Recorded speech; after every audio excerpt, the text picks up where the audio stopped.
have nothing but respect for the NXT roster. I am your hardcore host, Rick Head, and of course, I have my good friend, the Wrestle Gamer, Double B. Billy, what's up? What an amazing show. A lot of good turnouts, an amazing debut, and I'm pretty sure I'm going to get to that right here. NXT roster. I am your Yeah, there was a lot of great matches. I'm still watching the final end where Bayley just won the title. She retained her title. This was a 30-man Iron Man match with we've discussed whether it was a proper name for it. But either way, right now she's in the ring celebrating with Triple H. Billy, I'm going to be honest with you. I think the Iron Man match was really not appropriate. I think they just should have done the best of 5 match, and it would have gotten the same results with the same respect. Yeah, well, yes and no. There could be different interpretations as to what WWE probably could have done with it. But there's one thing I definitely want to say, and I definitely that message to you through Skype during this match is the fact that I would like to see some of the quote-unquote main roster divas take some of these bumps and take some of these bumps the NXT divas do. Well, as we talked about, we did talk about this, and the problem is with NXT, you can, there's a lot more flexibility. They want to see what you can really do to really shine. The problem is when you get up to the main roster, Vince has more control, and I'll even be honest with you, I think also it's just WWE officials in general that don't want to see them taking as many bumps because we've seen a lot of injuries over the years. Injuries such as Daniel Bryan, Edge, Stone Cold Steve Austin, and many, many others who've gotten those kind of injuries. So, and that's what you have to think. Now, before we go on the air, Billy, you talked about the Tyler Breeze Apollo Crews match, which we were both surprised. It was really a good fallout, a great match. Apollo Crews, I kind of figured he was going to get the win because right now they really seem to be pushing him. What was your thoughts? Yeah, I kind of figured that too, that they were going to keep him on the win, but I wasn't anticipating an entertaining match out of it, and they really did that. I mean, the finish. I've never seen a spinning powerbomb like that before from anybody, let alone Apollo Crews. So that was a unique finish to say the least. Seeing a different finisher, a different signature than from the customary gorilla press standing moonsault finish that we've been used to seeing ever since Apollo Crews debuted from NXT Brooklyn. Yeah. And then, of course, we saw the debut of Asuka from pronouncing her name. Yeah.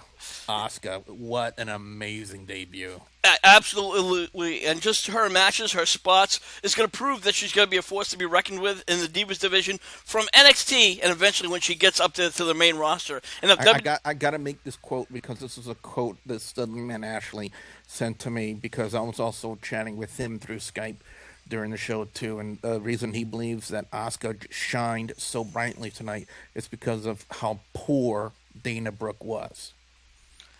Yeah, I wouldn't be surprised if. Now, I honestly have not seen a lot of DanaBrooke, so I can't really judge it from this match alone. I can. Okay. I can. Yeah, DanaBrooke is always. They've been trying to overly push her as this quote total diva. That she's basically, if you think back to remember when Lex Luger was the total package. Correct. Yes. She's trying to be the female equivalent of that, and she has failed miserably. Wow. In that as well. Well, let me ask you this honestly: do you think that's why they threw her to Asuka so that way Asuka could truly shine? They had to throw someone to her.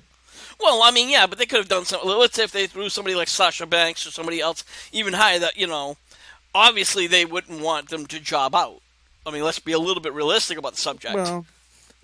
Well, yeah, but hindsight's 2020 in my personal opinion, and despite DanaBrooke's past performances, seeing someone like Asuka in the ring, and this is something definitely I'm gonna discuss more in detail tomorrow on WGS TV. Hint, hint, wink, wink. Is the nuances in the match, and just basically kind of break it down even further, and what we can hopefully expect in the future out of Asuka. Absolutely. I am looking But forward to not seeing. only that, but the upcoming debut of Nia Jax. That's going to be something to look forward to as well. Yeah. Now, before we get on to the Dusty Rhodes Classic tournament, I want to talk about something that there was a lot of rumor and speculation that James Storm was in the back of tonight's NXT Takeover. Now, nobody's not really clear what what he was doing there, whether he was just visiting friends, i.e., Samoa Joe, or even making a deal with the WWE. What's your thoughts? I wouldn't be surprised about it, considering the fact that James Storm's no longer contractually obligated to TNA, and since TNA, even though there are some die-hard, hardcore TNA fans that listen to you here on HWR who are, instinctively dead set on saying that TNA is not going to die anytime soon. It's a sinking ship, regardless of whether you're a TNA fan or a WWE fan. TNA is sadly a sinking ship. But James Storm, like I said, I wouldn't put it past him to kind of work out some sort of deal with WWE. I mean, if Samoa Joe can do it, why can't James Storm do it? Exactly.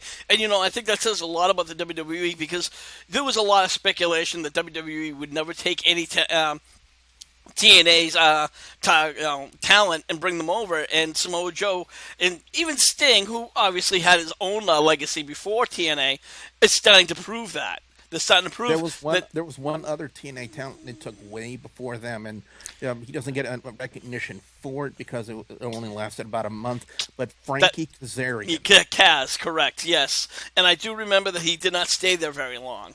And with James Storm coming over, I think that's going to be a very strong possibility. I don't know what his contract obligation is as of yet. I will be doing some review, and I will be posting that over on our Facebook page and our chat room. That's HWR chat room, and our Facebook page is hardcorewrestlingradio.com. But let's get back to tonight's pay-per-view, and we had the Dusty Rhodes Classic Tag Team Tournament, and I want to talk pretty much on the main, the final, which was Finn Balor and Samoa Joe versus Raven and Baron Corbin.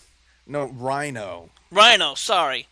Anyway, Raven's doing stand-up. You're right. I don't mind me. I'm a little high tonight, guys. Smoked a little too much weed. Anyway, how about that Full Sail crowd that just absolutely hates Baron Corbin's guts? Well, I mean, they were even cheering for Jason Jordan and Chad Gable. They wanted them to win. That's how much they hate Baron Corbin. No. Now, I don't know if you kind of noticed it. Early in the tournament, it showed that Finn Balor and Samoa Joe kind of were not really had a little bit of an issue. I mean, I know that Balor was somewhat injured, and when he tagged himself in, maybe it was just they were just playing the role. But could you foresee them starting to feud somewhere down the line? I wouldn't be surprised. Yeah. And, of course, when we got to the finale, Baron Corbin came to the ring. He was very much out of character. Now, whether that injury was just a kayfabe injury or a legit injury, I'm not sure. I was a little bit... If I would have bet my money on it, since there was a tension drawn into it, even when they did the video backstage of Finn Balor in the training room getting his leg looked at. If it was a legit injury, they wouldn't put it on TV.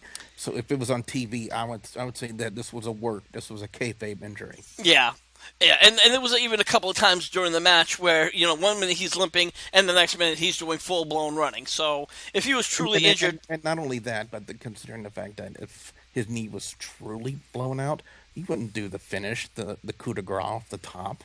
Correct. And, we know that Finn Balor and Samoa Joe did get that win. And then, of course, the Dusty Rhodes and Cody Rhodes, who came out of character, the Stardust character, came in, talked about respect, talked about, Dusty Rhodes and how they're all a family. And it was really a great heartfelt speech. And, I'm glad that Cody Rhodes came out of character rather than doing something with Stardust. So, your thoughts? It wouldn't make sense for him to come out as Stardust, especially when you're supposed to be paying respect to your father Dusty Rhodes in the way that NXT was doing it. So to me, it makes sense for them to break his character just for that night. And Cody Rhodes wasn't the only one there. Eden was there. Dusty Rhodes' wife there, and Dustin Rhodes, aka Gold Dust. Correct. He was there as well. Yes. And everybody, I'm not sure if people know, or for those who do know, that Eden and Cody are married. They are a couple. And as far as... If they haven't figured that out by now, I'd like to know what rock they've been living under. Yeah, exactly. Well, that might be for the people who might not be in the loop, so to speak. But you know what? Billy, let me ask you, what was your favorite match of the night? I gotta say, I think the Iron Man match was really worked well. I mean, the crowd was into it. You even saw Bayley's biggest fan.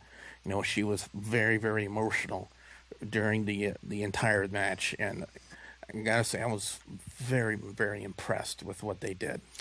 I have to agree with you. It was probably one of the best matches of the night. I don't think there really was. We can't say a worse match because I honestly, from what I saw, didn't exactly. It's not like the WWE where they have a lot of bad segments or bad spots.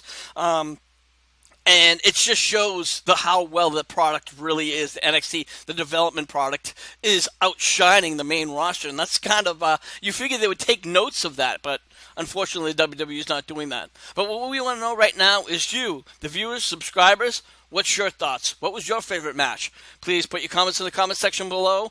Make sure you take a few seconds and hit that subscribe button in the upper right-hand corner. And if you ever want to be heard, head over to our chat room. That's the HWR chat room over at Facebook.com. As always, I'd love to thank the WrestleGamer Double B Bujo for hanging out with us.